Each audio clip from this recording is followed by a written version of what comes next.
തദ്ദേശ സ്ഥാപനങ്ങളിലേക്ക് തെരഞ്ഞെടുപ്പ് തീയതി പ്രഖ്യാപിച്ചതോടെ ഗ്ലാമറസ് ഫോട്ടോ എടുക്കാനുള്ള തിരക്കിലാണ് സ്ഥാനാർത്ഥികളും ക്യാമറാമാൻമാരും. കാലം മാറിയതിനനുസരിച്ച് കോലവും മാറണ്ടേ. ഗ്ലാമറസ് ഫോട്ടോ കണ്ടിട്ടെങ്കിലും കുറച്ച് വോട്ടിംഗ് പോരട്ടെ എന്ന മട്ടിലാണ് സ്ഥാനാർത്ഥികൾ. ഇതിനോടകം തന്നെ സ്ഥാനാർത്ഥികൾ സ്റ്റുഡിയോകൾ ബുക്ക് ചെയ്തു തുടങ്ങി. നിന്ന് തിരിയാൻ നേരമില്ലാത്തത്രയും തിരക്കിലാണ് ഫോട്ടോഗ്രാഫർമാരും.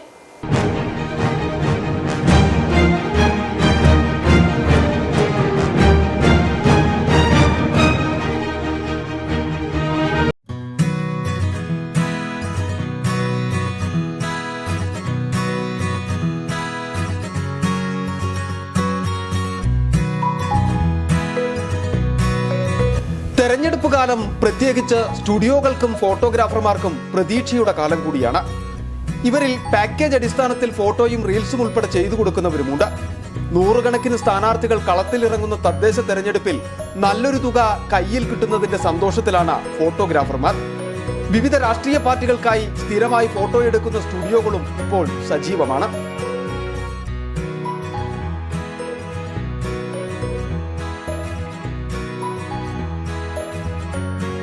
ഫോട്ടോ കണ്ടാൽ വോട്ടിംഗ് പോരണമെന്നാണ് സ്ഥാനാർത്ഥിയായ ബിജി സുനിലിന്റെ അഭിപ്രായം. ഫേസ്ബുക്ക്, വാട്സപ്പ്, ഇൻസ്റ്റഗ്രാം അങ്ങനെയുള്ള സമൂഹ മാധ്യമങ്ങൾ വഴിയും പിന്നെ പോസ്റ്റർ അങ്ങനെയുള്ള പിന്നെ ഒത്തിരി വീടുകൾ കയറി അങ്ങനെയുള്ള രീതികളാണ് ഇപ്പം ചെയ്യുന്നത്. ഫേസ്ബുക്കിലും വാട്സാപ്പിലും മിന്നിത്തിളങ്ങാനുള്ള ത്രില്ലും സ്ഥാനാർത്ഥികളുടെ മുഖത്ത് കാണാം. യുവാക്കളെ ആകർഷിക്കാൻ കിടിലൻ പോസ്റ്റ് വേണമെന്നാണ് സ്ഥാനാർത്ഥികൾ പറയുന്നത്. പോസ്റ്റുകളിലെ വ്യത്യസ്തത വോട്ടർമാരെ ആകർഷിക്കുമെന്നും സ്ഥാനാർത്ഥികൾ കരുതുന്നു. ഇൻഡോറിലും ഔട്ട്ഡോറിലുമാണ് ഇപ്പോൾ പ്രധാനമായും ഫോട്ടോഷൂട്ടുകൾ നടത്തുന്നത്. പ്രചാരണ തിരക്കിൽ പെടുന്നതിന് മുമ്പ് തന്നെ വ്യത്യസ്തമായ വീഡിയോകളും ഫോട്ടോകളും എടുത്ത വൈബാക്കി മാറ്റാനാണ് ക്യാമറമാൻമാരുടെ പരിശ്രമം. ഇനി ഡിസംബർ 13 ഫലം വരുമ്പോൾ അറിയാം ഗ്ലാമർ ഫോട്ടോയെല്ലാം ജനങ്ങൾ ഏറ്റെടുത്തോ എന്നത്. സിറ്റി വിഷൻ, രാജകുമാരി.